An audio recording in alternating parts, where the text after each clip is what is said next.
దేవునికి స్తోత్రం. ప్రియమైన సహోదర సహోదరులకు శుభాభివందనములు. ఈరోజు దేవుని వాగ్దానం కీర్తనలు 28 అధ్యాయం 7వ వచనం. యెహోవా నా ఆశ్రయము, నా కేడము, నా హృదయం ఆయనందు నమ్మికుంచును కనుక నాకు సహాయము కలిగెను.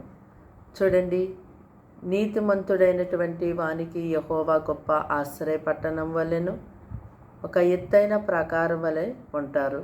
ఈ లోకంలో జనులను చూసినట్టయితే ఈ లోకంలో అనేకమైన వాటిని వారు ఆశ్రయ పట్టణము వలె, ఎత్తైన ప్రకారాల వలె చేసుకొని వాటి యందు నమ్మిక ఉంచి మరి జీవించి తరువాత ఆకస్మికముగా ఎంతో ఈ లోకాన్ని విడిచి వెళ్ళిపోయేవారుగా ఉంటున్నారు. చూడండి, ధనవంతుడైనటువంటి వానికి వాని ఆస్తి ఆశ్రయ పట్టణం వల్లనే ఉంటుంది. వాని దృష్టికి అది ఎత్తైన ప్రకారం వల్లే ఉంటుంది తప్ప తనను సృష్టించిన సృష్టికర్త వైపు చూడకుండా ఈ లోకంలో వాటి అందే మరి నమ్మిక ఉంచి జీవించేవాడిగా ఉంటాడు. మీరు ఈ లోకరక్షకుడైన ప్రభువైన యేసుక్రీస్తు వారిని ఆశ్రయదుర్గం వలె, గొప్ప కేడము వలె చేసుకొని ఆయన యందు నమ్మిక ఉంచి జీవించండి. ప్రతి ఒక్క విషయమందు ఎల్లవేళలా ఆయన మీకు సహాయం చేసి మిమ్మల్ని ఎంతో గొప్పగా రక్షిస్తారు. ప్రార్థన.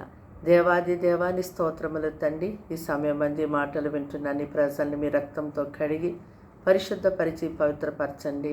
వారి పాప ఊబిలో పడి ఉన్నారేమో తండ్రి, పైకి లేవనెత్తి శుద్ధులుగా చేయండి. అంధకారములో చీకటిలో జీవిస్తున్నారేమో ఆశ్చర్యకరమైన వెలుగులోకి నడిపించండి. నీ బిడ్డలని ప్రభా ముట్టండి, స్వస్థపరచండి. వారి యొక్క ప్రతి ప్రార్థన ఆలకించండి. వారి కన్నీళ్లను తొడవండి, వారిని ఆదరించండి, వారిని ఓదార్చండి, వారిని ధైర్యపరచండి, బలపరచండి. నీ ప్రజల పక్షాన మీరుండి యుద్ధములు చేయవారై ఉన్నారని గుర్తెరిగి జీవించే ప్రజలుగా నీ బిడ్డలను ఆశ్రదించండి.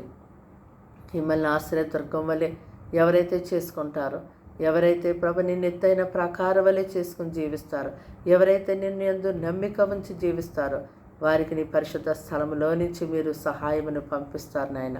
నీ బిడ్డలు ఎంతో గుర్తెరిగి జీవించేలాగున సహాయం చేయమని ఈ దినమంతా వారికి, వారి కుటుంబానికి, వారి సమస్తానికి తోడయుండి నడిపించమని యేసు నామమున అడిగి వేడుకుంటున్నాం తండ్రి. ఆమేన్.